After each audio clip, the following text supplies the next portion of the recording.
balita na ikay mawiwili. Mga nagbabagang kamao, mga So mga par, matapos nga po inanunsyo ng ating pambansang kamao Manny Pacquiao ang kanyang retirement noong 2021, sa halos kulang-kulang na 3 dekada nito sa pagkikipaglaban sa ibabaw ng lona. At sa pagkakataon na to mga idol, na-recognize po si Pacman bilang kabilang sa top 10 greatest boxer of all time. Kung saan mga idol, nakuha po ni Pacman ang pang-siyam na pwesto. Kasama nito si Muhammad Ali sa rankings, habang ang karibal nito na si Mayweather Jr. nakuha naman po ang number 6 rankings. Samantala sa bagong post nga po ng current WBC Super Lightweight Champion Devin Haney, binida nito mga idol ang galing ni Manny Pacquiao sa kanyang prime sa bakbakan, lalo na noong pinalaga ng Pinoy si Antonio Margarito. Aniya aminin man daw niya o hindi, isa daw si Pacman sa mga paborito nitong fighter sa lahat. At dito nga rin sinabi ni Haney Boy mga idol na para sa kanya isang underrated fighter daw ang galing ni Manny Pacquiao sa bakbakan. Parang gustong sabihin ng batang kampiyon mga idol na deserve dapat ni Manny Pacquiao ang mas matinding pagkilala bilang GOAT. Sa kung ano man ang tingin natin sa kanya ngayon, kumbaga mga idol, karapat dapat magkilala si Pacman, mahigit pa sa top 10 greatest boxer of all time dahil sa ginawa nito na record sa boxing at sa husay nito sa sports ng suntukan.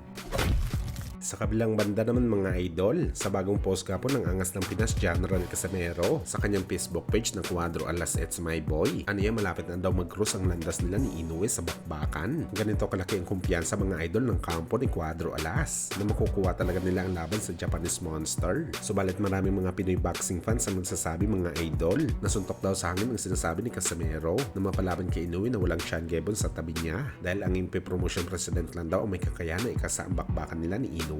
Bagaman tututanggi naman si Jason Casimero dito mga idol sa sinasabi ng MP Promotion President Sean Gibbons, tiwala pa rin sila na mangyayari talaga ang laban nila sa Hapones na walang tulong galing sa dati nitong promoter. At suportado ito mga idol ni Masayuki Ito, ang umahawak kay Cuadro Alas, na aniya matutuloy pa rin daw ang laban basta magpakita lang daw ito ng magandang performance sa bakbakan at wag na wag daw talaga matalo sa laban.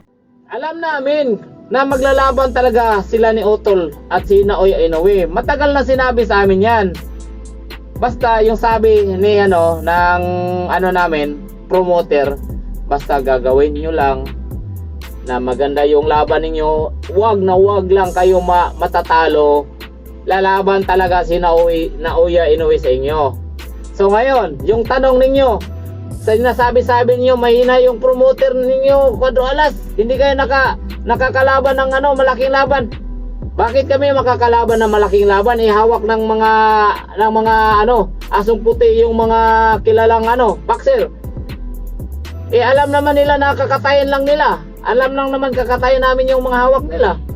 So ngayon, basta abangan ninyo kasi malaking laban yan. Hindi na sila yung kumbaga, pwede ka naman tumakbo